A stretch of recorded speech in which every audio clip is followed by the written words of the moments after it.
You're watching Fine and Dandy. Cheers. Hi, my name's Cameron, and you need to check out the Fine and Dandy podcast. You are now watching Fine and Dandy.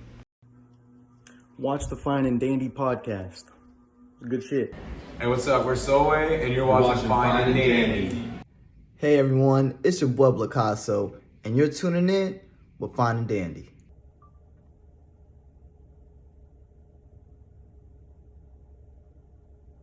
You are now watching Fine and Dandy! Bueno, sí. All right. Fine and Danny podcast. We are. Hope you Fine guys, and Dandy. that's the intro. That's the intro. That was dude. the intro. That was the intro. Hope you guys are ready for episode. If you didn't watch the last one, we got a new setup over here. Oh yeah, dude, we got Established. a new Iron Man. Established. 2019, baby. Fuck yeah, dude. We got, Doofles over here. Always. Representing, Doofles is wall ready. We rearranged some things. We swapped the Cuddy and the Jim, and we put our painting from Tyreek above the Cuddy. I think it looks mighty well. Honestly, pretty sick. Thank you guys again for listening. I think this episode's going to be a good one. Coming off a good run of guests. They enjoyed every single one of them. 100th episode was super. You're cutting out a little bit, but Hello? yeah, I mean, just stay in there. Stay in that range. All right. Yeah, so coming off a good run of guests. Super excited for those. Got my girlfriend's episode. Probably releasing as we speak. Then we got another good guest right after that.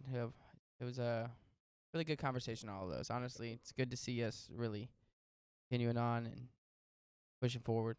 Yeah, dude. I think these guest episodes have been like, I don't want to say easy, but they've been fun. I think I don't know, like they've been really like easy to do. I think guest episodes for me have always been kind of like no thought like process goes into it. It's kind of just like let's in the moment see where it goes, and they usually like feel very flow state-esque, you know what I mean? Like I can get into the moment very easy, whereas then whenever it's with me and you, I feel like I have to like think more about what I'm about to say and like kind of get more in that like zone before we get started type shit. But whenever a guest is here, I'm like, let's get in there, dude. Yeah, at some point we're probably gonna have to get more prep though, because we're gonna have guests we don't know as well. That is and true. Yeah, I mean, we've been lucky to have like fairly good relationships with most of our guests, Yeah. if not all. yeah. So yeah, if not all, so that has helped us out a lot. And I mean, if you look at older guest episodes, I think we were kind of just all over the place a little bit, but the newer ones definitely a lot better, a lot more direction to them. Really happy with the way that they went. But yeah, for sure, check those out. If you haven't already, super sick, super glad to have had all of them on. Pretty sick. Also, I'd just like to give a big shout out to Pac-Man the Movie.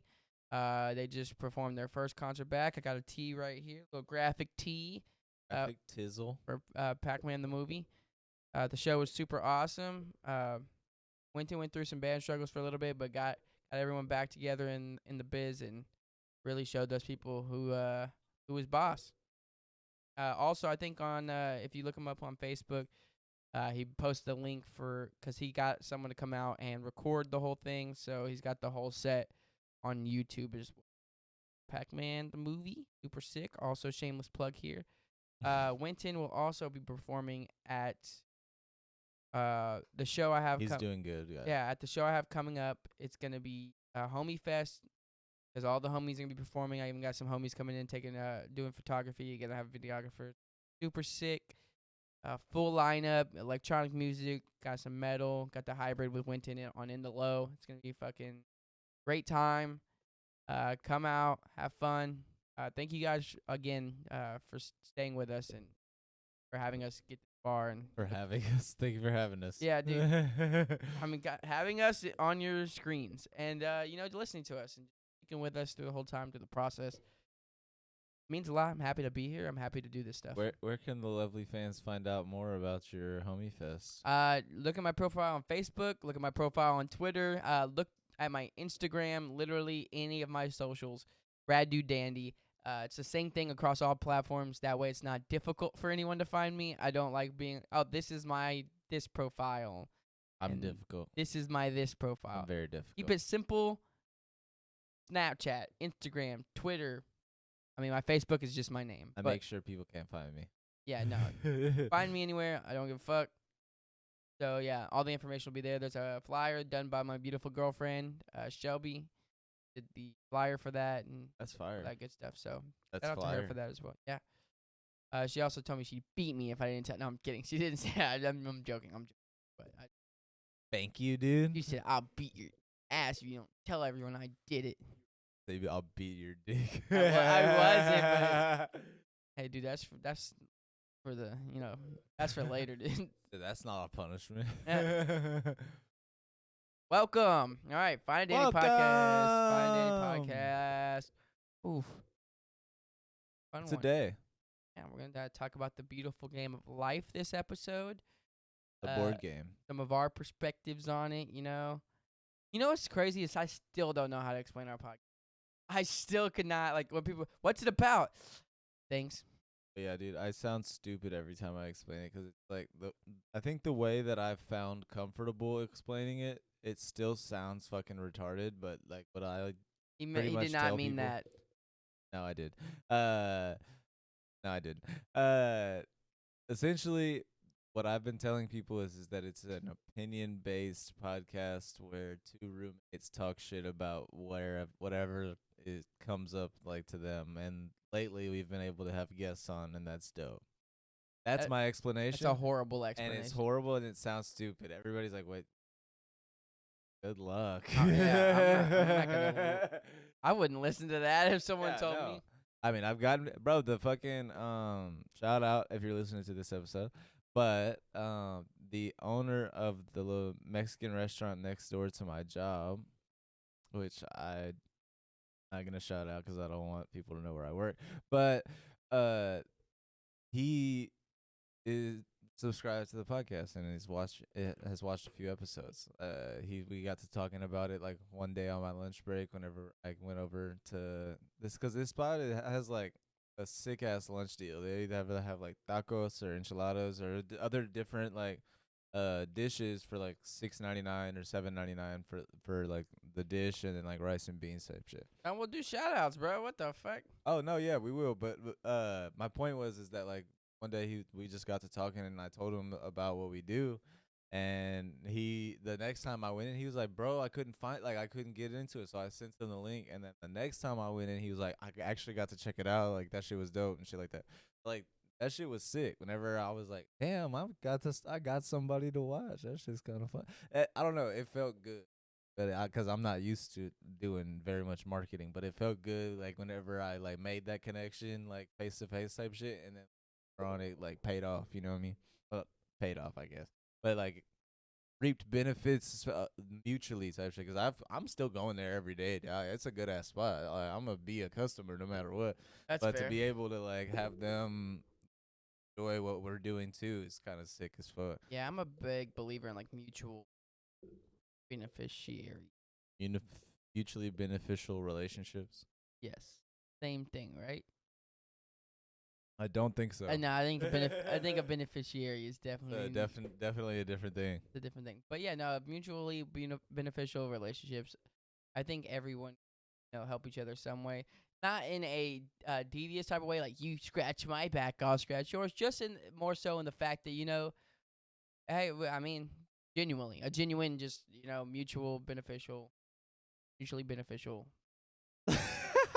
I don't know why it's so hard for me. I love the way you just explained that because it's like, do you remember I don't remember what grade it was whenever they were teaching us like the structure of writing an essay type shit and how writing a response to a question, like to make it longer, you would just start off by repeating the question. Fuck you. So it'd be like, what did Tommy eat after lunch on Thursday? You start off with like, after lunch on Thursday, Tommy ate. That's how I felt. You just explained that. That shit was funny as fuck. Mutually beneficial relationships. I would like It's to a say- relationship that benefits both parties mutually. Now you know what I meant though. Like I know it's what you mean. not in a sense like you're doing something and hope someone does. It's just y'all both genuinely want to help each other out. Right. Do something that maybe later down the road will help each other. And it's not like, I guess like there's a difference, because the best type of those relationships is the sincere ones where both people don't really want anything from the other person. They're doing it out of the kindness of their heart, but both people have kindness in their heart, so they're both helping each other out. Whereas there's a lot of situations, and especially in like media and things like that, where people are helping out somebody so they can get somewhere else type shit, instead of like actually wanting to help someone. They're doing it so that they have the benefit of the mutual, you know what I mean? Like, I think there is a difference between someone who's willing to give without the expectation of a mutually beneficial relationship, because that's the person that you want to give back to. That's the person you want to be in a mutually beneficial relationship with. You don't want the person that's like, well, what am I getting out of this? You know what I mean? Like yeah, I mean, like, you'll still get the same, I guess, the same amount of help, but the difference is in the details, I feel like. Oh, 100%. Most of I'd say I've become very resourceful and end up like finding things that I need for whatever projects I'm working on. But honestly, it's come from just literally years of me just making like not even knowing I'll need any of that later down the road, but just making friends with people and making those genuine connections, and then somehow later down the road being like, oh, I know a person that does that stuff, you know? Right. Which you're not thinking about it before. You're just genuinely making these connections with people that you find cool on a certain level, or, you know, vibe on the same frequency, whatever, you know, terms you want to use for that. But, and then it ends up working out. I don't know. Life's weird like that. Yeah. But Life I is think weird like that. I think that's a good, for anybody who might be trying to do anything, I think a good business model is to just be genuine, really try to make those connections with people genuinely. Don't expect anything necessarily out of it. Go in trying to actually get to know people and trying to get to know their background, where they're from. I think those types of relationships end up in the long term. Yeah, they do end up working out the best for you in the long run. I think that it is a lot more difficult to kind of recognize those relationships for what they are.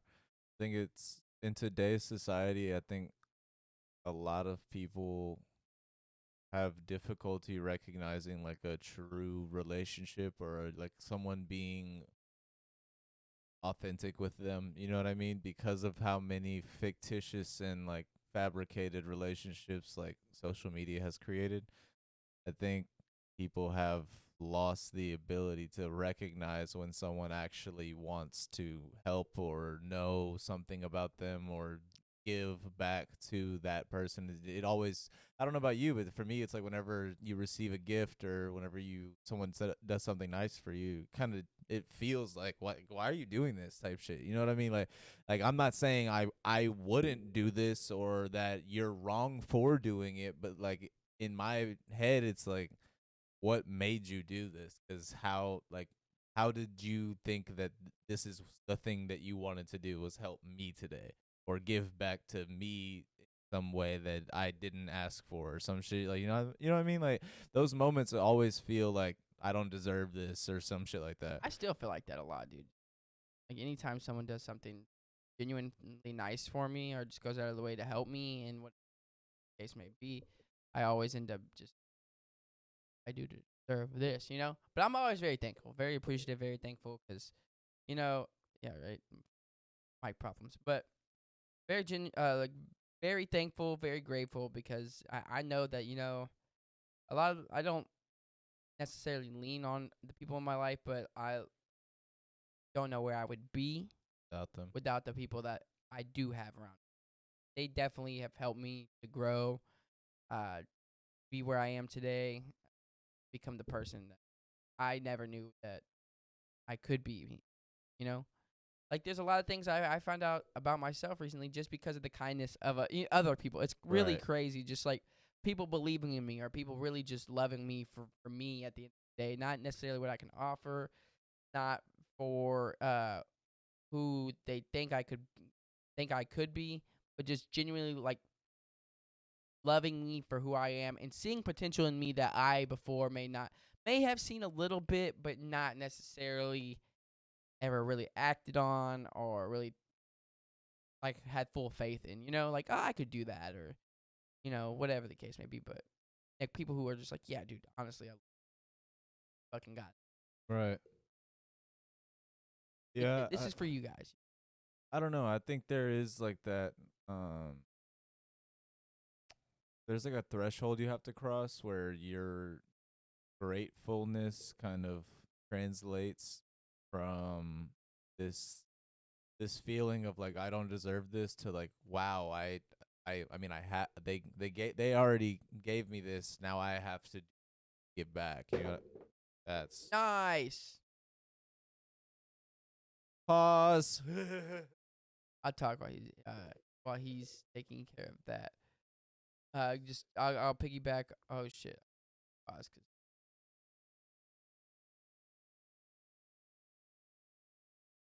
we'll just cut and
all right, we took a quick cut because Josh spilled his beer. I spilled a beer. Party foul. But it's all good. We're back. We were go back to what we were talking about. He's talking about how you have these people who really just out of the kindness of the heart they give, and then you get to a point where you want to give back. It's not even like a.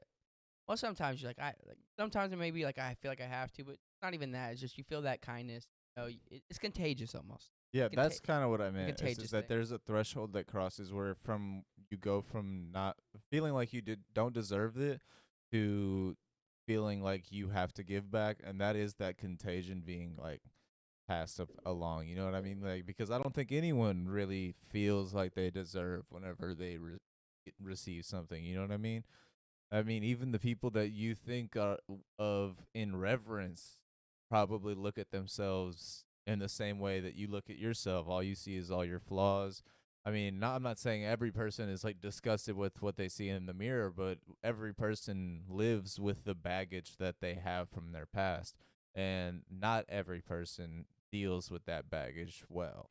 A lot of people don't deal with that baggage at all. So it's difficult to be that person that sees all this baggage in the mirror and think that you can exist without it and that you can be deserving of someone else seeing through all of that stuff that you can't see through just to give you something that you think you don't deserve. I'm gonna say be careful with that. I know I'm Okay. good here. All right, cool. I was like, don't fucking swing it and just knock it off the table and stuff. But no, agreed. And for some of the, like for people that aren't used to that or accustomed to that, it's weird though, because some people are not just don't feel deserving of love. Some people I don't even think. I think everyone has the capacity for love, but some people have so much trauma that it's like dug deep underneath all of that. But you have to kind of be willing to accept love at a point. Like, there are people who really want love, but they don't know how to accept it. And it does take that time. And sometimes, that kindness is contagious. That's something I want to get better at, is being more kind in certain situations, because there are times where life just beats you down. You're just over it. And it's easy to, whenever you get in those moments of like feeling beat down, it's easy to be the person that like gives that back to somebody, and like take your anger out on somebody else, or like to yell at your dogs when they're barking. It's like it's easy to like let that frustration loose. It's really like difficult to restrain yourself from exerting that energy in unhealthy and destructive ways, because those unhealthy and destructive ways a lot of times feel really good. A lot of times it feels good to fucking punch a wall. I mean, obviously not afterwards, but like that adrenaline going through you, like it feels like there's almost nothing else you can do. But once you do it, obviously you live with the regret of having to deal with maybe a broken hand or filling a dry wall, or especially worse if you're talking about not punching a wall and maybe punching a person. And so that's what I'm saying is like it's difficult to do the restraint, because the restraint doesn't feel good. Nothing feels good about the restraint, but in hindsight, you feel good about all the times you showed restraint. It is one of the things you look back on and say, I don't regret that. You know what I mean? Like, I have a lot of regret. That's the thing, is it's like people will say like, the regrets I have aren't the things I did, it's the things I didn't do. But I think the flip side of that is like the worst regrets I have are the things I did. Like I regret not being able to do that, because that experience would have been, that's a hypothetical regret. The real life regret is the shit I absolutely did do and wish I fucking did it. You know what I mean? Like, yeah, both go hand in hand. They do, but that's what I'm saying. Like, that flip side isn't talked about as much in whenever that comment gets brought up. That is true. Yeah, there's a lot of things like I wish I would. You got to work past all that. Okay. Or someone else has to work past that at the end of the day. Or that's worse. yeah. Someone else having to live with that. That is very tough.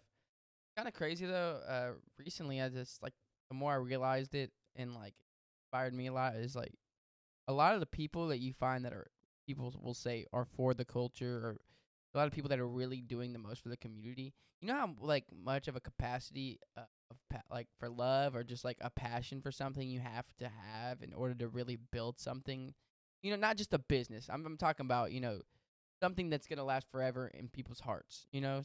Not just something that's this is a big thing that people just pay money to because it's well known, or whatever the case may be. Whatever it is, whether it's music or whether it's maybe a small sporting community, whatever the case may be, is it's the people that create that stuff. They spend countless hours and time putting this stuff together, and wanting people to have a good time and making sure everything's good. Almost not expecting any praise or any type of appreciation in return. They do it because they just enjoy that shit Think so about much. it on a smaller scale. obviously it's the reasoning is maybe more rooted in like a religious place, but like think about the nuns that like the only enjoyment that they get on a weekly basis is seeing people Spanking smile children. from the tamales that they get they like sell outside the fucking church and shit like that. Nuns? Yeah. You don't know about that? All right, that's just maybe like a Catholic church thing. But like the nuns that used to like sit outside our fucking Sunday church, they knew everybody like by name. They would like that was their day to connect with everybody type shit. Everybody would come up there. They would sell off some tamales. All the money would go to the church and shit like that. I mean, I don't know if all the money went to the church, but all the money would go to the church. It was like some of the nicest people. But like whenever you kind of like look back on this, like that person spent all day, every day, devoting themselves to God and like with their beliefs and this community that they built within this church. Like whether you believe in it or not, or whether you subscribe to that religion or any religion or whatever, like that's hard to do. That's hard to say like fuck all this society shit. I'm right here. If you need to find me, I'm in these walls. Kitchen's there, my bedroom's over there. I might be at the grocery store every now and then, but like I'm with God. Like that. How do you do that shit? How are you that person in the world of fucking Twitter and fucking, you know what I mean? Like I'd even go on a whole like different side of the spectrum here, but like the same concept. It was like, you know, like I just started a new job, but like the people I work with, like they're good at the, you know, you could tell that they take pride in their work. Like they're not there to, they're professionals. yeah, they're not there to bullshit or like cut corners. They're like, if we're gonna do this, we're gonna do it right. Right. You know, and and to me at this point in my life, you know, maybe when I was younger, I'm like, why do you care? Right. But you know, now that I'm older, it's very inspiring, and you know, to look at someone and just know that they take pride in whatever they do, and that they like take the time to make sure that things are done right and great, and you know, they're not getting praised for it. It's their job. It's like you're not getting praised. You're just like, that's my job, and I take pride in doing my job. And that in itself is also just a very inspiring thing. And just like the people I work with have like a lot of knowledge. You can tell they've been doing it for a while, but they have all this knowledge about what they're doing, and that in itself is inspiring too. You know, I would agree because I mean, in the new job that I have, I've dealt with feeling the same way where I feel like I'm around people that move with purpose. I'm working with people, and like that's refreshing. That's new to me. You know, I haven't had that. When I was working at Amazon, it felt just like I was when I was working like serving jobs. Like everybody I'm working with is literally just here for their paycheck, and I get how like most people are like that, but like there is I feel like a difference of being around people that are just there to be paid, and then there are being around people that are there for their reputation, there for a future that maybe in that career, there for more reasons than just the amount of pay they're getting on that shift. You know what I mean? Like you can feel the energy in the air where people have purpose in what they're doing. And I feel like I'm out of place because I'm definitely there to collect my check. I don't know if I have a future in the industry that I'm in, but I know I'm not moving with purpose yet. I'm trying to, but I'm definitely not there yet. I'm still adjusting to this new lifestyle. But straight up, like I'm working with people every day that it feels like they're the adult in the room, and they're my age, if not like a year above or a year below type shit. It's like I always feel like I'm the kid in the room, like not knowing. I don't want no responsibility. I don't want none of that shit. Like y'all seem like y'all know what y'all got going on, so I'm gonna let that ride. I definitely feel that. Not the second half of that, more so I'm like, give me some responsibility because I want to like figure this out. But like, it's definitely, I still feel like that's what I'm saying. Is like I'm not saying I'm against the responsibility, because every time I've gotten a little bit more responsibility, I've learned a lot of shit. Like I've actually learned a lot about the dental industry and dental work and all kinds of shit like that I never would have learned. I never would have ever thought of trying to learn this shit. And I'm not saying I'll need this information if I ever get a career outside of it, but having this information for myself and being able to potentially share it with friends and family if they ever deal with like tooth pain or anything like that. I'm not saying I'm a fucking doctor or anything, but I can take the information I am learning and be able to apply it to my regular life. And that's something I was not gaining at Amazon. That was something I was not gaining in a restaurant. You know what I mean?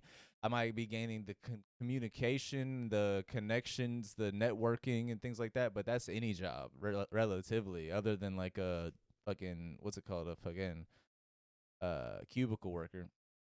Because I mean, then you're just like you're blocked off like all day. You know what I mean? Like you know your cubicle mates and shit. But like that's like workaholic shit. You know what I mean? Like you got a couple buddies, but other than that, you don't really have connections with that many people at work. Most of them don't. Most people hate their job, hate their boss and shit like that. Like, I'm not trying to say anything bad about that job. I mean, everybody to each their own. My point is that like in my position, the person that I am, I'm lucky to be the learning what I'm learning because I haven't been experiencing that at any other job type shit. That's where I'm at. Yeah, it is like the process of learning. It's exciting almost. Almost you're humbled in a way. Like I don't know shit. Right. But you're learning a new craft. And I never thought I would be I never thought I would be an employee at a job where I was the person that showed up first and unlocked the doors and turned the lights on and had that responsibility. I did not see that for myself. As minimal as that sounds, I just was like, that's not me. Like I'm the guy that shows up late and is like, all right, who picked up after my work? Thank you. Appreciate that. Can I leave early? See, the crazy thing is that I work for a small company. You know, and thing is it's not that many workers there. And they pack up the vans and everything. They have to know everything. They have, you know, all the tools, all that stuff. Right. And we're doing big jobs. Yeah. Some of the jobs we're doing are like big jobs. And it's, you know, but it's like the reputation is on the company, you know, so everyone has to like that's the thing. It's crazy to me. Like everyone has to come with their A game. Even the new people. Like some of the new people are just like, okay, I'm gonna get together. Right. Like having that feeling. I've never really worked where it's like I gotta make a name. Like not make a name for the company, but they all like have that much pride in their job. You represent the company. And even I was talking to someone like I was working with. They just started like they were even saying how one of like the like main bosses. Like, I didn't think he really, like, did much. You know, I thought he was just, like, a supervisor type of role. He knows everything. Like, that dude knows. Like, he comes in, he scopes out the area, and, like, gives everyone else kind of the layout of, like, oh, no, this would probably be best, or this.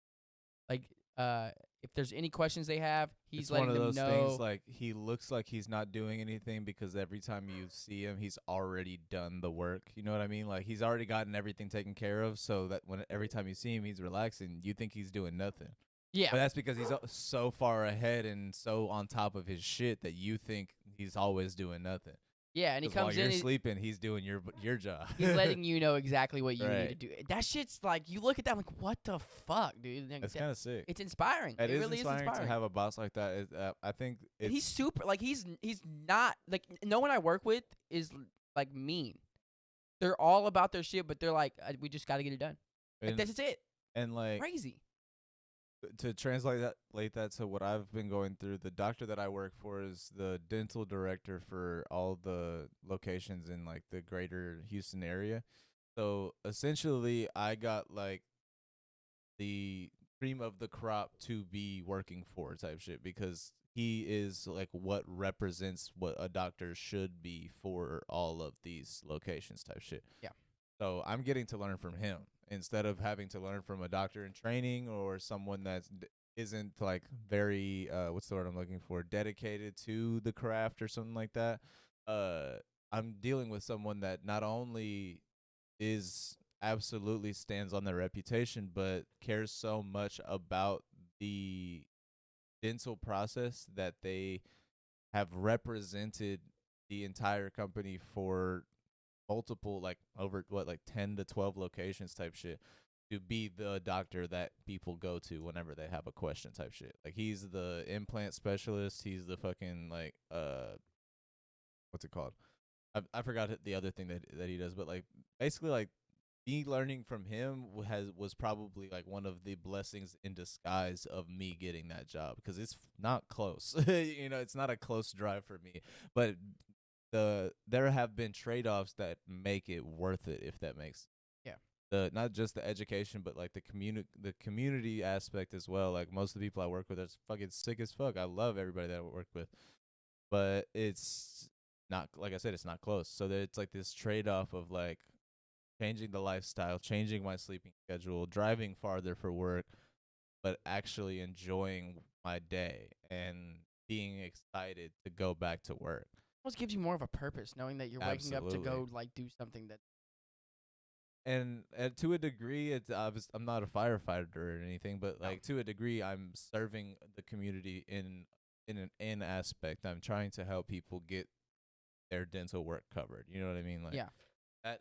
I've on the smaller, obviously, some of the smaller scales is helping somebody type shit, and I do take pride in that. I take pride in the things that I can do for anybody, whether it's you and this podcast or my mom and whatever she's got going on. Like anything that I'm able to provide for anyone, I feel like gives me purpose, if that makes sense. Yeah. And if I can make fucking money doing it while I'm doing it, then why not?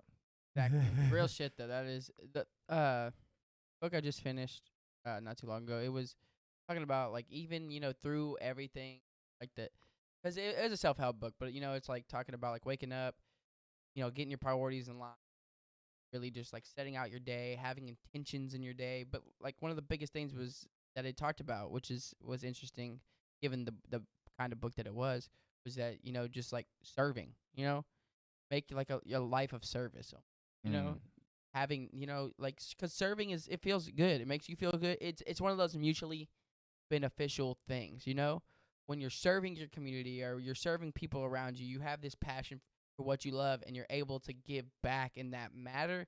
It really is a game changer for everything. I want to get to that position where I am so good at what I like, the field that I'm in, that I'm able to answer any question, that I'm able to like lend a helping hand, to be a mentor to somebody.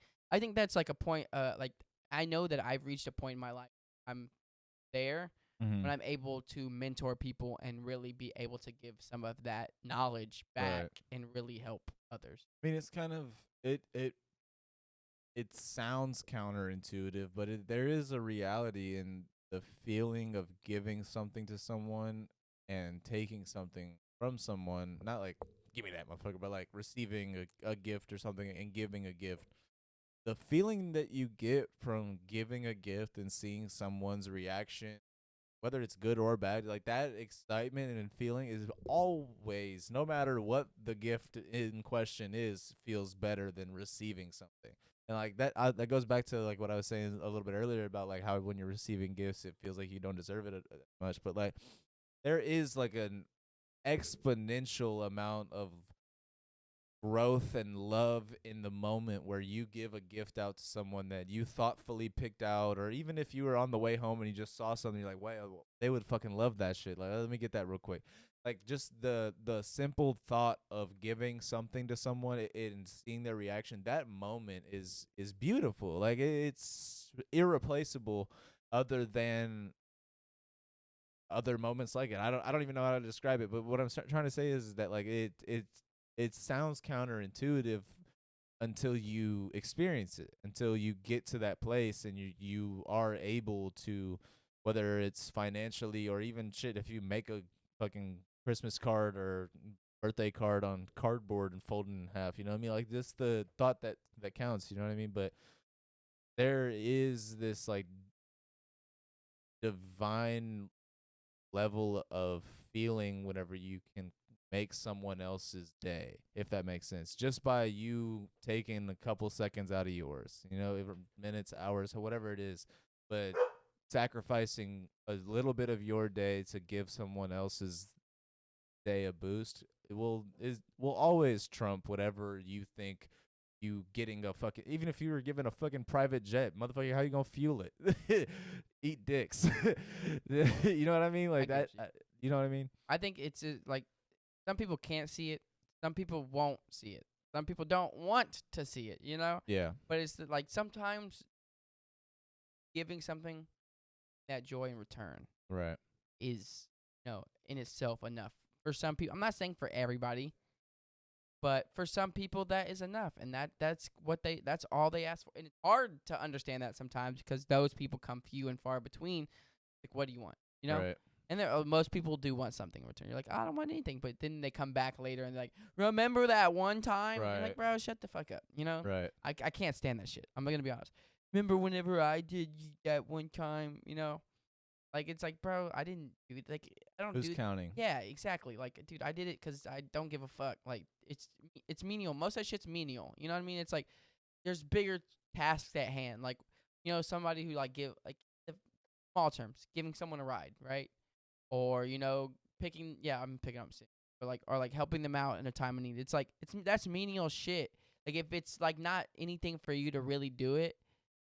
And sometimes it's like some people act like it's really something. It's like, Sure, if you're late to work and you absolutely have no time, don't get fired for me. I get it. But like if you're at your house and you just don't feel like getting up off the couch, but I need you and you're saying, don't act like you're a friend. Like that's fucked up. You know what I mean? Don't act like that. you did me a sir. Actually, I would rather you have not come and helped me at all than you having me. Oh well, it's like And stop. not to generalize, I get there are exceptions to every rule, but for most people, if they're asking something of you, it's because they don't want to be asking it of you, and they're putting themselves through asking it of you because they actually need you.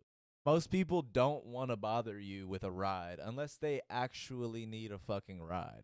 And there are exceptions to the rule. Like I said, there are exceptions to the rule, but those people suck, and that's fine.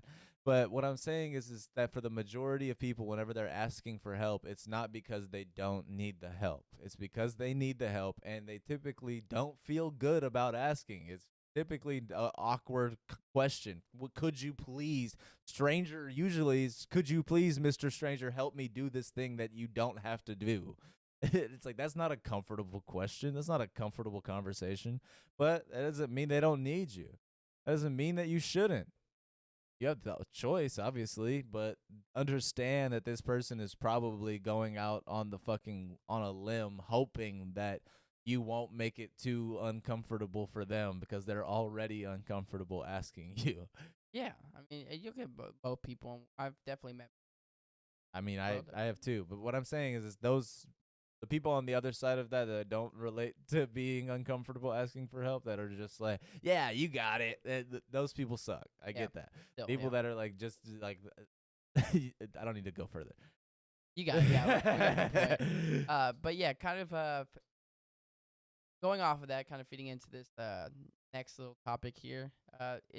Life is like it's a crazy thing trying to figure all of that out. You know what I mean? Kind of figuring out your place and what you do take pride in. You know what I mean? And life is one of those things where it like doesn't really give you. I mean, there's no roadmap really. Yeah, there's no right or wrong. There's some we want right there or to be. wrongs. But we want there to be. Like we want the right and wrongs of life to be very black and white. We It want things laid out for us. Yeah. things to be across the board. But the unfortunate factor is that there is typically an exception to every rule.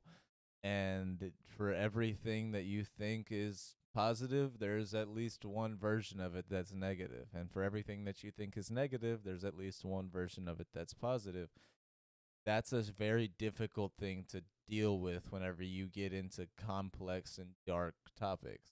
Whenever you get into complex situations and dark situations, it's difficult to understand that there can be positive to everything. And not everything is all bad. And I'm not saying that everything is all good either. What I'm saying is that whenever you get into these complex conversations, it's difficult to get into the realities. If you want to, you have to get into the details because there is no generalization and no like right or wrong. It's like the idea of you shouldn't steal, right? But then what if you're stealing to feed your family? You know, like then okay? No, it's not okay. Well, then my family's going to starve. Is that okay? No, that's not okay. Well, then you have to make a decision on what's morally worse. I think I'm gonna go into like my kind of tangent based off of that. But going on that though, I think it's always weird to have an opinion on something like that. You're not really willing to lend a hand, right? Or really do anything. If you don't have a solution, but you want to outline the issue, it is simply just shining a light on an issue without purpose. Yeah, it's it's always weird to be like, well, you should have did this or should have did that. Why didn't you do that? And it's like, are you going to help me? Or it's like always when people like me, I don't like wearing a case on my phone. And I get it. That's probably like I could buy a case, but it's like when people are like, "Oh, you don't have a case, you need to get a case." I'm like, "Are you going to Buy me buy one." me a case?" Right. No. Why do you have an opinion Right. on it? What do you what is you saying that mean for anything or anybody? Right. You're just saying shit because you want to have an opinion on something, or you're saying it because you feel it necessary. That and like a lot of people want to have. It goes back to a little bit of like authority. I feel like a lot of people lack or feel like they lack authority in their own lives. That they always have to seek out authority. Like they see other people as an authority figure, but they don't see themselves as an authority figure. So in any situation where they feel like they have an upper hand or a piece of information, they utilize that as the ability to be an authority figure in that situation. I think this is gonna lead into what I'm saying, but it's always. Does that make sense? Yeah, I think that is true. There are those people for sure that like they don't necessarily have full control, or they don't really necessarily feel like they're. So the moment they grasp a little bit, they take it, yeah. take advantage of it, right? Okay. But I was definitely more gonna go along the lines of like, I think a lot of people have this idea of what they like. It goes back, think what's right and wrong, or like this is the path that it's supposed to be.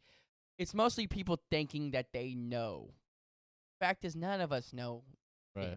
We know what we know, but then that could easily be changed. Bullshit. Yeah, and changed in a heartbeat. Like the fact of it is like life is constantly changing. It's life is not necessarily more like set in stone. It's more like a what's something that more like I was gonna say a sponge that takes in. But that's not it. Like something that more is like constantly flexible. I mean, it's malleable. It's very malleable. Yeah, life is very malleable. There you go. And with that being said, it's like people feel like they know things, or they have an idea of what it's supposed to be, but it's like my idea of what it's supposed to be, not like your idea of what, not their idea of what. We all have this different idea of what things are supposed to be based off of whatever the circumstances were in which we grew up, or which we were told, or which we've learned based off of our personal experiences. And the fact of the matter is, it'll be different for everybody. Not the same thing. You giving your advice to somebody, or you telling anybody your own preference, it can only go so far, I think, until someone wants to accept that and understand that and maybe apply that in some manner.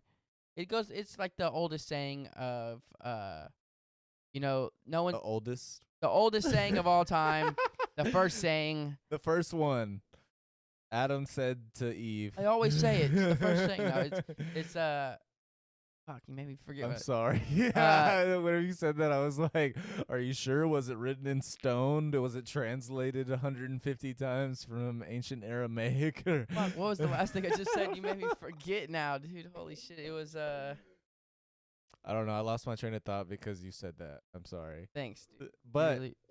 I do hear what you're saying. I think that it is difficult for people to see the complexities of life outside of their own perspectives, that there can be more than the right way, because the right way to you is just based off of your childhood, what you thought was supposed to be, how things were supposed to be.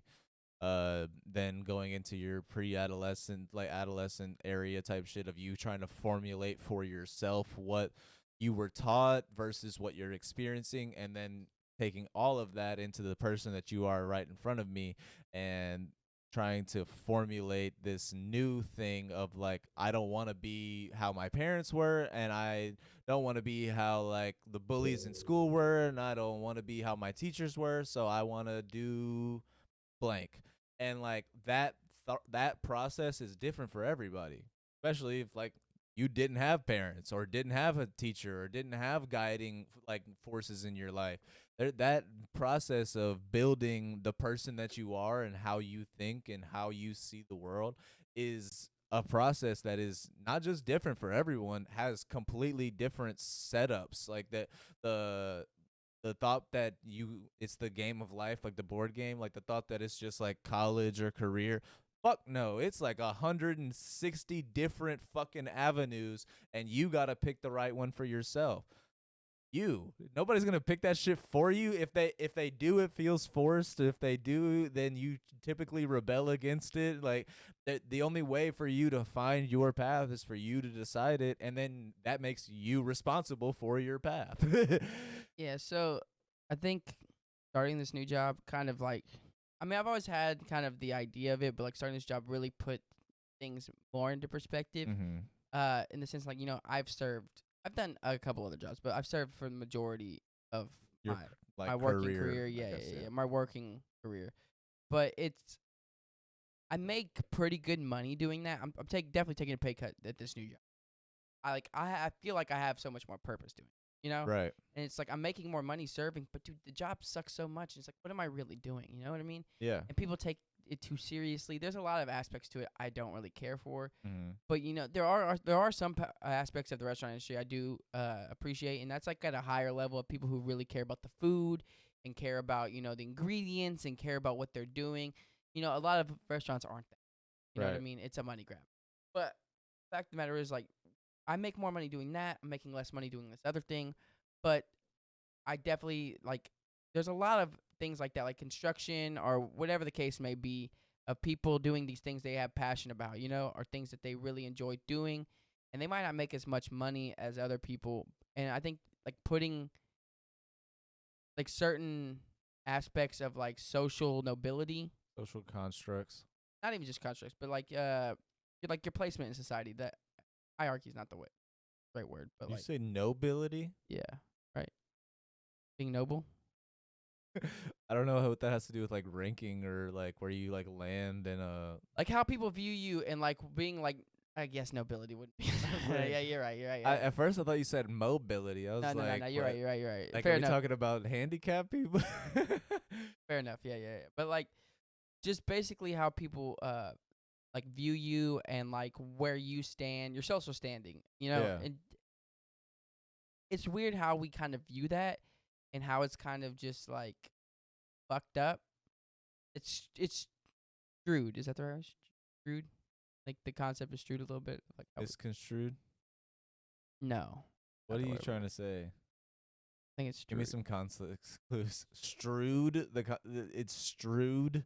I don't know if that adds up to me, buddy. I I'm think not trying to play grammar police or anything. I am fucking coming across some weird ones here. yeah. Scattered or spread. Strewed. Entirely over a surface or area. How does that spelled?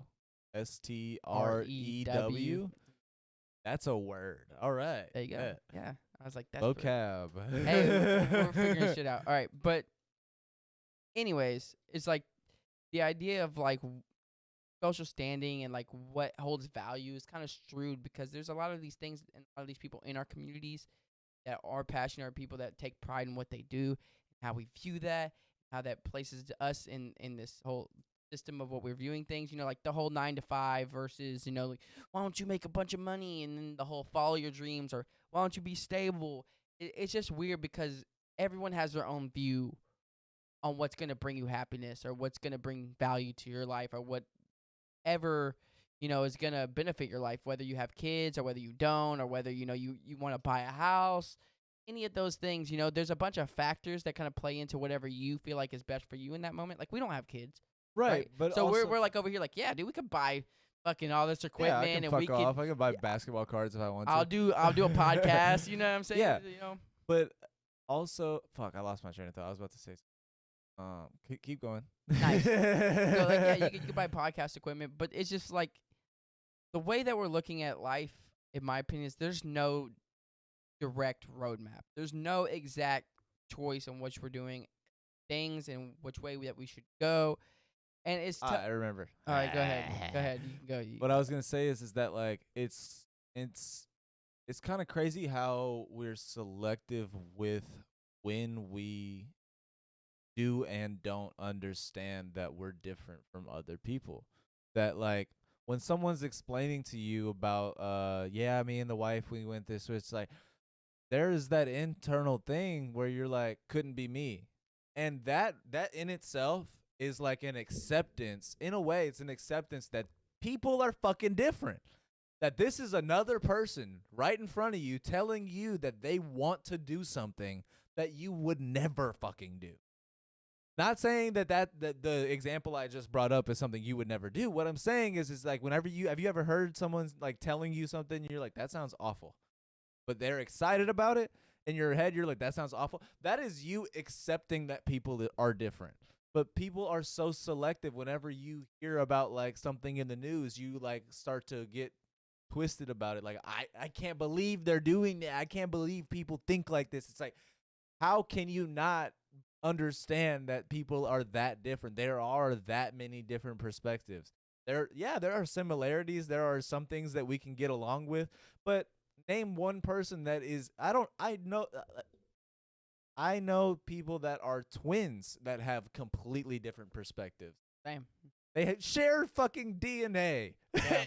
and you're telling me that like that's kind of what I'm at. Is like there are so many different perspectives. Those people were born in the same family, had the same parents, grew up with the same, looking the same, and basically acting the same. The only thing that didn't happen was they had different brains and went on different paths. But like that's even those two people having different perspectives kind of goes to show like the unique ability that we have to create a new perspective by the person. And that kind of translates into this ability or inability to generalize anything. Because like going back to what we were saying earlier, how there is an exception to every rule. There's a person that will tell you they had a great life after they've been through hell. And then there's people that have had a great life that will tell you they're in hell. And that is a reality that we have to face, that like perspective is the kind of shaping form of these realities that we kind of coexist in. Whenever you're not willing to take someone else's perspective into account, you're also discounting the fact that there is an entire parallel reality right in front of you that you're saying fuck that to. You know what I mean? Like it doesn't have to be that deep, but like to a degree we have these different perspectives. We come from the same stuff. We're made of the same materials. We're all people, whether we're all connected or not, whether a God runs through us or not. Relatively, we have the inability to look past our own selves when we feel connected to a topic. Whenever it's about trans rights or fucking Ukraine or whatever the topic of the news is to distract the media or distract the people, it's always divisive enough in that way, in the way that it leads people to this misunderstanding that people are different. Not different because like we're any worse or better, but different in the way that nobody is the fucking same, and they are not supposed to be. Like, if it's fucking age-old shit is, if everyone was the same, nothing would be fun, nothing would be great. You'd never be happy again because everything would be mundane and everything would be black. Like if everything was black and white and there was no more gray areas, then what would the meaning of life be? If everything was figured out and every answer was answered, what would your journey entail? You'd be at the destination. I think it's crazy. Without the journey. I mean, the journey is important. It's one of those things where it's like there's always something. You know? Yeah. There's always a next step, and everyone wants to get there, but then you end up looking back at this moment. I'm like kind of miss it almost. Yeah. Those things are what define you. In the moment, you're just so ready to get wherever you're going, you don't appreciate it as much, and then you're always looking back on it. I gotta find this quote. I forgot it. Low key. Live, laugh, love. Not that. I think it's that. Definitely not. Let's see. I'm gonna Talk into the mic. is it picking up? It's been picking up, but you were just like I don't know. talking like this. That's fair. So it is by Alan Watts, and it's like most of us would have rather money than tangible wealth, and a great occasion is somehow spoiled for us unless photographed. And to read about it in the next day in the newspaper is oddly more fun to us than the original event. Mm-hmm. Which, with that being said, is like, we like to look back on these things and really like, the bask in it's like the nostalgia the glory of what it was. Yeah, it's like, shit. like when you're looking back on it, it brings all these good memories, but in the moment, you're like, dude, the fuck?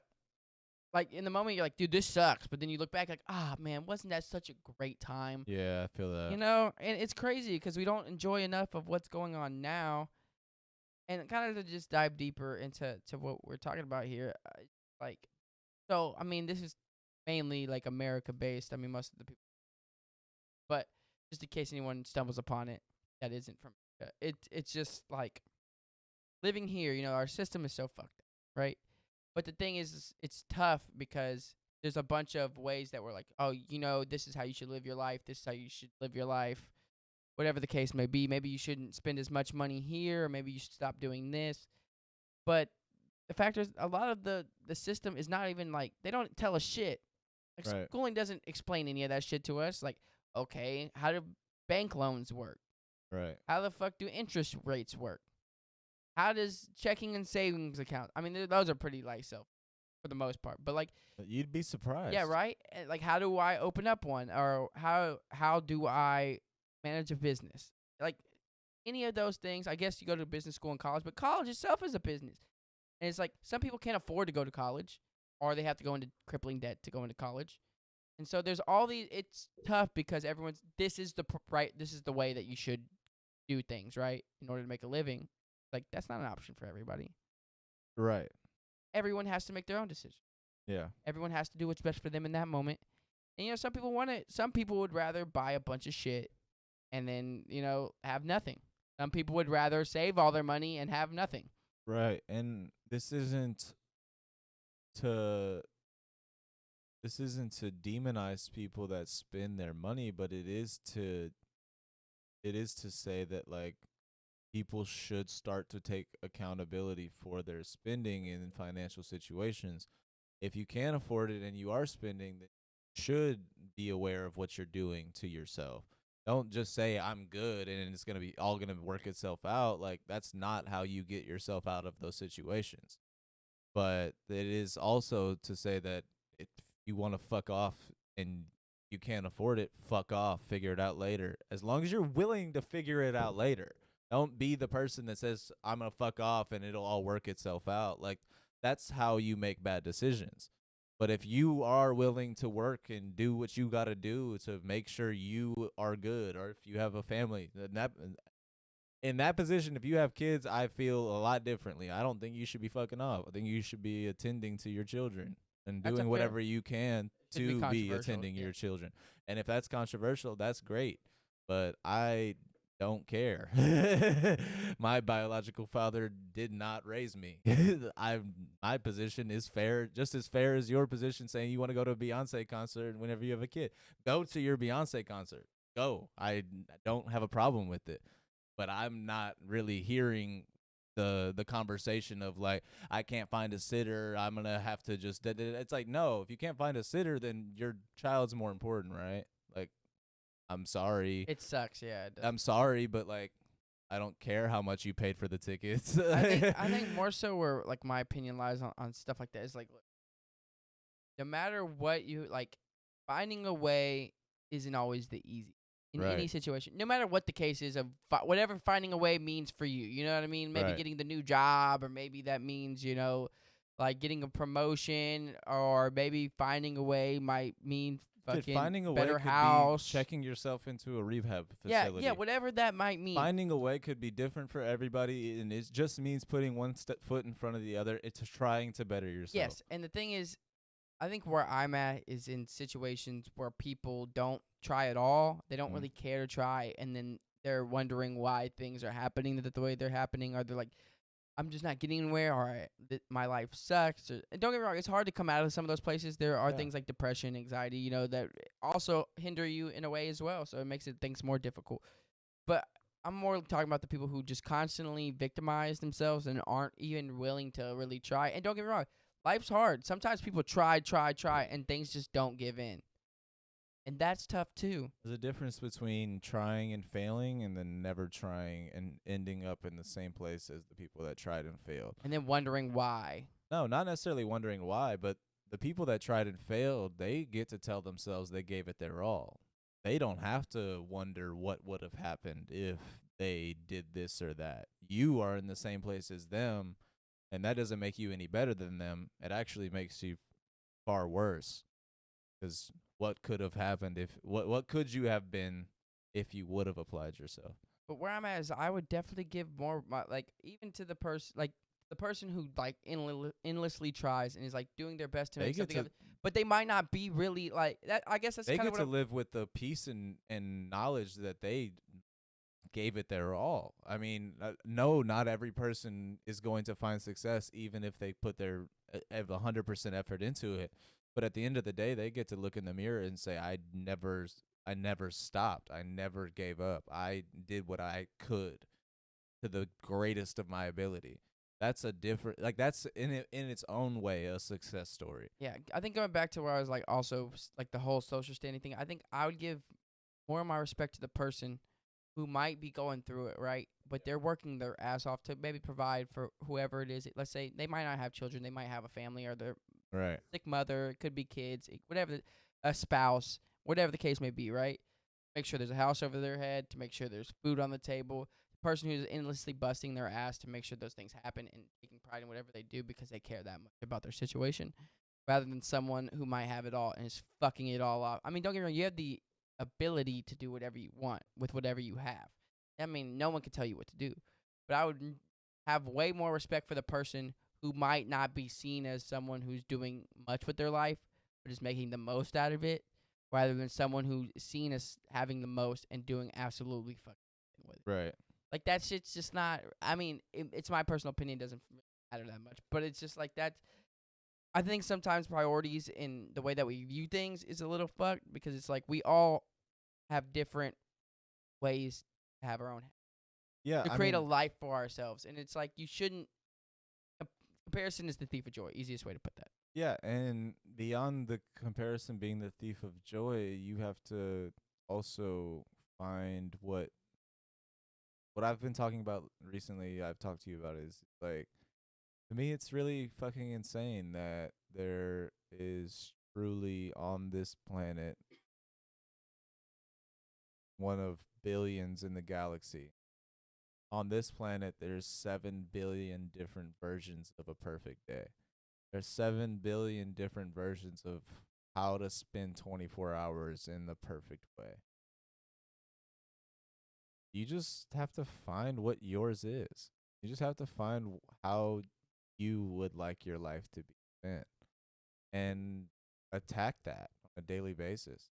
If it's fucking being a marketing agent and working 20 hours a day, 6 days a week to make sure your company's at the forefront of the marketing field, and that's what drives you, do it. That is never going to drive me. That's never going to be what I want to do, but that does not mean that that is not what you want to do.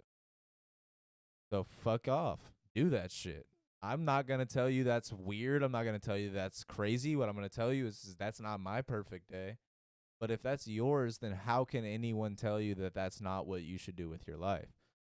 I'm obviously this completely discounts the people that are like, my perfect day includes murder. I'm not encouraging people to go commit crimes. What I'm saying is that if you can find the way that you want to spend your life in the perfect way, why not? Why wouldn't you chase that? And even if you fall short, it's the old adage of fucking shooting for the stars and you'll land or shoot for the moon and you'll land somewhere among the stars type shit. And that's true. I mean, not actually, but it is true conceptually. It is that you shooting for the highest thing that you possibly can shoot for is going to land you probably not at that place, but in a really, really nice place that you never would have expected. Yeah, and Because of that drive, because of the goal, it was never the destination. Like we said, it's about the journey and how you're fueling that tank to get down that road. yeah, and I mean, not to be cliche here, but I mean, I have really been viewing life a game. Not like it's life's a game, haha, you know what I mean? But there really are levels to the shit for real, and it's more, like, what I mean by that, not in the basic, there's level to this shit for real, you know. But like, what I mean is, no matter what you decide to do, right, there's going to be obstacles to overcome. There's going to be challenges, things you have to complete before you can move on to the next one, you know? Mm-hmm. And that's the simplest way to put it. It's just, you know, whatever you decide to do, right? You're not going to be the fucking biggest, best person off the bat. And you might not ever be the number one spot, but you could be the best version of yourself at any given time. And that's going to be inspiring to somebody at some point. Maybe even inspiring to yourself and creating a life that you've always wanted to live, which, you know, is, I think everyone kind of wants to live the best life that they envision for themselves, right? Yeah. I mean, that's going to take, you know, whatever, like for me, let's just say, like, I want to throw, like, bigger events, right? That means some of that might mean me throwing free shows. It might mean me losing money. It might mean me just throwing. Not might. No, I'll tell you right now, it fucking will. Yeah, I already have. You know, I already have. You know, I already didn't get money back. You know, Yeah. throwing shows that have, which I've done. I've thrown a show on a ranch that had 15 people show up. Literally, it's throwing these things that have nobody. It's throwing things where you don't make any money. Throwing free shows. Eventually working your way to a point where people are like, I enjoy this and I'll come out, you know? But that's a specific example, but it's that for whatever it is, you know? Yeah. Like for being a doctor, it's endless hours of studying and school and busting your ass and stressing. But even that is like, so I was telling you about my doctor, and like, he was kind of going over it with us, and like, it's interesting how, like I said, like, it's interesting how I kind of landed in like the perfect position with this doc, because like he kind of went over with me about like his career before he became a doctor. This dude, honestly, like one of us, like he's traveling. He said, I worked at Best Buy, I worked at Taco Bell, I worked at Jack in the Box, I worked at this restaurant, I worked at this warehouse, I worked at this place. I did all this shit while I was going to school. You know, like, not even while I was going to school, before I was going to school, and then while I was going to school. Like, before I ever had dreams of doing what I'm doing now, before I ever got my shit together, I was doing all this shit, all jobs where I had to deal with people. And that's the thing that most doctors don't have, is that experience with people. Most doctors, they go through college, they go through their school, they get their A's, they do what they're supposed to do, get their degrees, start open up their own practice, or go get hired at one. They never dealt with a single patient. There are some He people said, like I that. dealt with patients before I ever started going to school, before I ever dealt with a thought process of going to school. I've been dealing with patients without knowing I was dealing with patients. It was a Taco Bell customer, a fucking Best Buy customer, or a dealer at this warehouse that was trying to get a better price, or like dealing with people on a real basis in reality. Prepared me more than any of those. Like, once I got the dental work knowledge and stuff like that, it was cake. Now I get to connect with people, help them, do whatever I can, and of course I'm gonna get paid too. It's not cheap, but Yeah. you know what I mean. So it's like that degree of being personable, that degree of having experience dealing with people and understanding a person from not just what they're presenting to you, but the background information of why they're presenting it to you.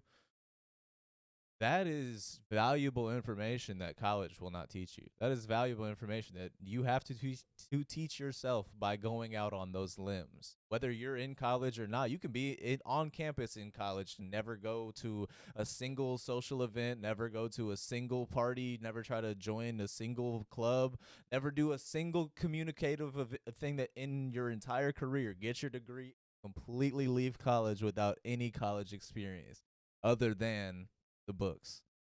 You know what I mean? I'd go as far as say some of those social groups, like you're only within your own bubble. And That's you're not, that too. That too. And like if you're only hanging out with other people that are going to like getting their doctorates in whatever, in medicine or Or whatever. That's what yeah. I'm saying. It's kind of You're like only hanging out with people that are in that, so you're getting no experience with Right. anybody else. So like when you have to deal with these people, you're either frustrated or you don't know what to do, or you're just not. And I think not. I mean, specific example, doctors. But I No, think yeah. with any field, that honestly is where a lot of them fall short, is because they're arrogant in that's any field, and they Mhm. think they know things, but they fall short in certain categories because they weren't willing to do all those other things, or willing to learn. Like, it's that willing to learn. We just do these things that we think we're supposed to do without Being- actually learning. It's being a level of like uncoachable. You think that you've already done the work so that you can do no wrong, that nobody should be able to tell you what is or what isn't because you reach this status level. It's the inability to be corrected. You know, like the inability for you to like, and it's not like people can't do it. It's that you deal with it when they do. You don't know how to handle someone correcting you because you think you've reached this rank or status. And I hate that about like, especially serving jobs. Whenever it's like a server that'll get promoted to being a manager and they just completely switch up their entire like personality. They're never the person that they were when they were a server again. They're now this new manager person and acting like they never were a server. You know what I mean? Like there's been people that are like that just like Did it too many times. it's difficult Too because many it's like times. I know you. I know who you are. Like I've like without getting too coy with it, it's like I've done drugs with you, motherfucker. How you gonna act like this now? Like it's hilarious, but it's also like it's disgusting because it shows you kind of what that like power can do to people. Because it's not even real power. It's just like this fake kind of get your shit together power. I wouldn't even like, say just power. I would say also just the lack knowledge or the inability to understand how to set the boundary of professionalism and friendship. It's like yeah, you could still be the same person, Right. but learn how to set proper boundaries of, hey, I am still a professional. right, I still fuck with you, right. but look, I gotta let you know, like, I am professional. I am your manager. I gotta make you do this. And if you don't like that, that's on you. But this is something I do have to do. Nothing against us, like our relationship. And there's and ways it's of approaching that and knowing how to do that, but people aren't. It's one of those things. It's like you didn't. And not to keep like talking about my job or anything, but like straight up, that's exactly how it is. Because my doctor came up to the front desk the other day and like just like slapped me on the back of my head. He was like, "Fresh cut." I was like, "I do not have a haircut right now." He's like, "I know. I just felt like doing." That's not something I can do to him. I can't just go up in his office and be like, you know what I mean? I can't just slap the shit out of him. I still have to be a professional about it, even though it's playful and like friendly. I'm not just gonna go slap him because he did that shit to me. Like, I'm gonna eat that shit. I mean, I don't have a problem with it. Some people might have a problem with being touched like that. I don't give a fuck. I mean, but like in that situation, like I was like, I can't do that to you. I was like, fuck. I gotta respect you a little bit more than I think you respect me. But I think that's also him setting that precedent of like, Yes, like, we can be it's setting playful. it's setting the boundary at a certain point, and then me also respecting him a little bit more than that boundary type shit. Exactly. That's kinda and you where almost it's at. It's weird because in that dynamic, you almost respect him more because you're like, okay, Right. you're allowing some playfulness in the office. You are my boss, Right. so I can't. It's like it is that level of like you can cross that boundary. I cannot cross that boundary, which is fair though. That's I feel like a lot of people don't understand that. That is a healthy boundary in my opinion. I agree. I It's- think there should be a level of play. That's why I said I don't have a problem with it because it's like I mean I know there are people like don't fucking touch me like and I get that. I'm not trying to judge. I'm just saying I am not a person that is like that. If you want to touch me and I don't have a problem like with you, then you can touch me. They're gonna- Only below the belt. My girlfriend's really gonna beat my ass. No, I'm kidding. She'll beat your ass, all right. Oh, hell going back to it though, it is one of those things where that is one of those setting boundaries that like when you get to that level, it's understanding that, which like you said, it's going through all that bullshit and to understand all that. Like the journey really does matter. The process really does matter. A lot of us hate the fucking process because it means a lot of bullshit. But it's like when you really take that with an open mind, dude, a lot of that bullshit is like, it helps. It's helpful. Like I'm not saying that's all across the board, like with bullshit, but it does suck that we live in this society where we have to meet every sentence we say with a disclaimer of like, I know how this sounds to some people, but I'm gonna say what I'm saying. It does not apply to that. I'm saying it about this. I'm so sorry if you take this the wrong way. I'm not trying to offend you. I'm just trying to say something. Mark Norman has a bit about that, which is kind of funny. But anyways, continue. It's tough that you have to do that, but whenever it comes to I think like boundaries and things, like it is important to remember that like everyone's boundaries are different. And also it's important to remember that people aren't like you're not deserving of people to meet you at your boundary. That is I think a key point that people forget is that it is important to set your boundaries, but the expectation that everyone is supposed to meet your boundaries once you set them, that's fictitious. Most people don't give a fuck about what you want or how you see the world or what you want things to be. Most people don't give a shit. Like it's very like I think it's fiction for people to realistically think like I set my boundary here, so you must oblige to it. Like if you respect me and I respect you, I think there will be a very strong chance you do oblige to it. But if you're a stranger, there's 0% chance you're obliging to my boundaries. Yeah, no, exactly. I think a lot of people want that. I think a lot of people forget that is that there is 0 obligation for people to meet you at your boundaries. Takes two to tango. It takes 2 to tango. But kind of going off also on that, like life is a game and just like understanding different things, right? And like the process along. There's a story I always remember. It's actually a true story. You can look it up on Google. There's a person who started with a paperclip, and they ended up with a house. Oh, the trade up guy. They just kept trading for different. I mean, it took them years to get there. You know what I Yeah, mean? I've seen a kid that does like that, but like on a very smaller scale. He'll start with like say a Pokemon card that's rare or whatever, and he'll like go up to random people at conventions and say, "Would you be willing to trade me something of equal or more value for this? I'm trying to like build up to have enough for an Xbox or something like that." You know what I mean? And like just seeing like the people that are willing to like take into what he's saying is like, yeah, I'll give you something that's like worth more than that. I'll take a L on this trade just so I can get that and be a part of your channel type shit. Yeah. Like, that's inspiring. Like people don't really give that many fucks, and if you do show a passion, people will help you. It's kind of crazy. It's also, I don't know. It's just that story to me is one of those things like with perseverance, dedication, like the will to try and to think and to overcome like certain challenges or critical thinking in general. Like, how can I do this? You know, And then there's really, still like- gonna be haters who's like, it's not that nice of a house. He started with a paperclip. Can we be real with ourselves? yeah. And it was a long process, and like there was like a period where he really couldn't do much, but he figured it out. And that going into that, it's like you will like that is life. You will. It's not gonna just be given to you. It's like this is a sure done deal. You're gonna have to figure out like parts of life. You're gonna have to go through some of the bullshit. You're gonna have to research shit on the internet. How can I do this? And then learn for yourself. The internet's not gonna have all your specific situations.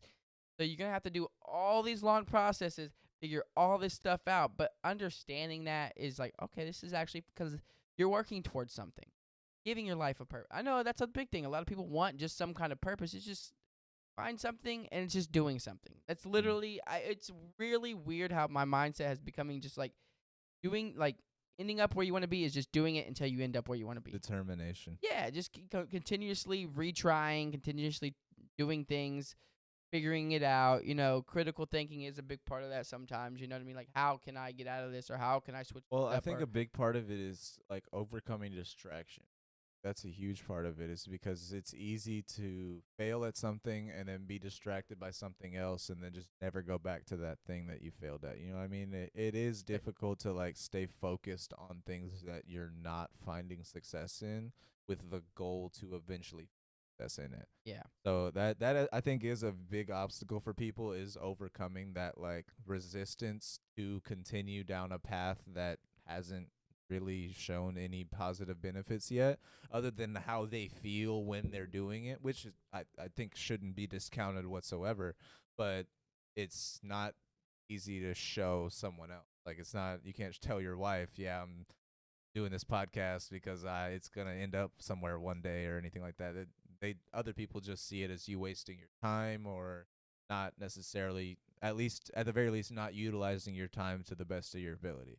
And that in itself is a judgment from their own perception, but it's a fair judgment if they're like a family member, because they don't want you to fail. They want what's best for you, but it's like a not understanding that you are getting a positive benefit out of it. It just hasn't. It's not something you tangibly show them yet. It's just the feeling that you get when you're doing it, or releasing, or when you're talking to people about what you're doing, and it's that passion inside of you is not yet tangible, but that does not mean you should finish it. Yeah, I mean, it goes back to kind of I mean, not to what we were saying, but just like it's kind of like a quote. I'm gonna butcher this, it's not a quote, but it's like along the It's lines. gonna paraphrase something. Yeah, there we go. There we go. I'm not quoting, but along the lines of, you only failed if like the bell rings or if it's over. If it like if it's not over, you haven't failed. You know what I mean? Right. If it's not the end of whatever it is, you haven't failed. Right. Like, are you still kicking? Are you still going? It's like, do you still have the ability to do something? Right. You haven't failed. Failure is the decision to stop trying. Yeah, essentially, it's like you haven't failed until it's over. Like, okay, is that like did just that not become an option anymore because of something? Like, you know what I mean? Like, and even then, that might not be failure. Do you still have the ability to pivot, do something based off of that? There's Yeah. always a chance to pivot. Like, you get new shit comes up. All right, on the spot, think I got to do something else, right? But like, what can I do based off of this that already? You know what I mean? It's just that Right. experience. It's that paperclip, the house. Yeah. Not gonna come all at once, and it's not like he went from paperclip to house instantly. It took years trading bullshit for bullshit till someone wanted something. You know what I mean? It is difficult to live like in this weird polarity that we have, where we're in the perspective that we have and the point of view that we are, which is one of 7 billion. So it doesn't feel like it's very, I guess important isn't the right word. It feels like your contribution to the planet, or at least like to the species, is infinitesimal. It doesn't feel like you have like that much control over the universe in just your perspective. In the same way that it doesn't feel like your life is relatively that long, in the way that you can look forward in time and say, like, I'm average life is say 80 years or whatever.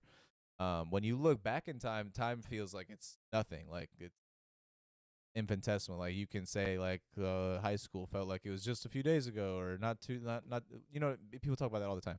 But it's this polarity of not really knowing how to understand like how much weight we have in how much we actually mean to the planet. You know what I mean? We think that 1 out of 7 billion, like, I don't know if you've had this thought, but I know a lot of people that have, is that like people would be all right without me. People would be just fine if I wasn't here. Like, I know people that have that thought all the time. So I think what you're doing and not understanding like the significance and importance that you hold in this place.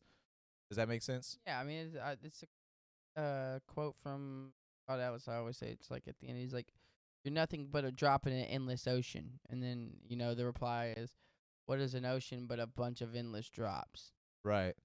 And that's a great way of kind of saying what I'm trying to say, is because we exist in this polarity of swimming in that endless ocean, not knowing that without us in it, it wouldn't operate properly. We think that everything would be just fine if we didn't exist, or if we died tomorrow, everybody would get over it one day, or people would forget about me or something. But it's not that simple. It's not as black and white as you'd like it to be. There are so much intricacies and complexity to your place, to you being on this earth, that it goes beyond the things that you are able to see for yourself. Does that make sense? 100%.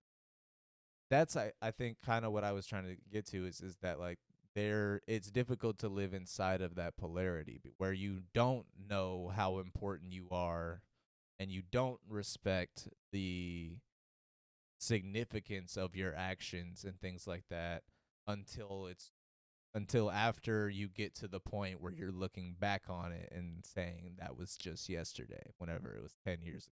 You know what I mean? It's like these moments of realizations and these moments of clarity don't come whenever you would like them to. They come whenever they are meant to. And sometimes it's maybe you're not learning the lesson that you keep fucking up on, and you're not taking the mistake for what it should be. Sometimes it's you are doing what you're supposed to be doing, and you unlock this new level of life for the work that you've put in towards that path that you've been on. But it is understanding that nothing is forever, that if you get to a good place, you have to maintain it. And the only way to get there is to get out of a bad place. And if you're in a bad place, the only way to get out of it is to work out of it. And yeah, I get how, again, I have to make a disclaimer here.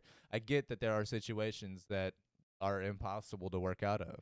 I know that that exists too. I'm not trying to speak for everyone. What I'm trying to say is that for the average person, you have the availability to work yourself out of the bad situation that you're in. And only you can do it. Yeah. I think we could wrap it up there. We covered a lot of stuff. I think good episode. Once again, check out Pac-Man the movie. Have a show coming up, Homie Fest, on all socials. Rad Dude Dandy. Check us out. Check me out. Check us out. Checks out. Find, what is it? Our Instagram, I think, is so_fine_so_. We'll figure it dandy. out one day. Yeah, we'll get that. I just recently actually changed our Twitter name to make it something a little bit more on the nose for us. So Rudolph? right. So What our if it was- what our if you Twitter changed it now, to if you want to Rudolph? go give us a follow, it's going to be Fine Dandy Pod. That's Fine and Dandy was already taken. Fine dandy. Fine Dandy. What about ampersand? Can't do that. You can't do No an symbols. ampersand? I tried. So Fine Dandy Pod is going to be our Twitter, so it's a little bit simpler. Yeah, go follow the socials, like, subscribe, stay tuned. There's going to be more to come. Appreciate all of you who have stayed with us. Continue to watch. There's going to be much more. We love to do this. We love bringing people on, especially the last few guests. Once again, great. So anything you'd like to say, Josh, before we close out here? No, I think I got everything off my chest. You guys take care. Have a Thank good you one. for joining us. Catch y'all This next has week. been Fine and Dandy.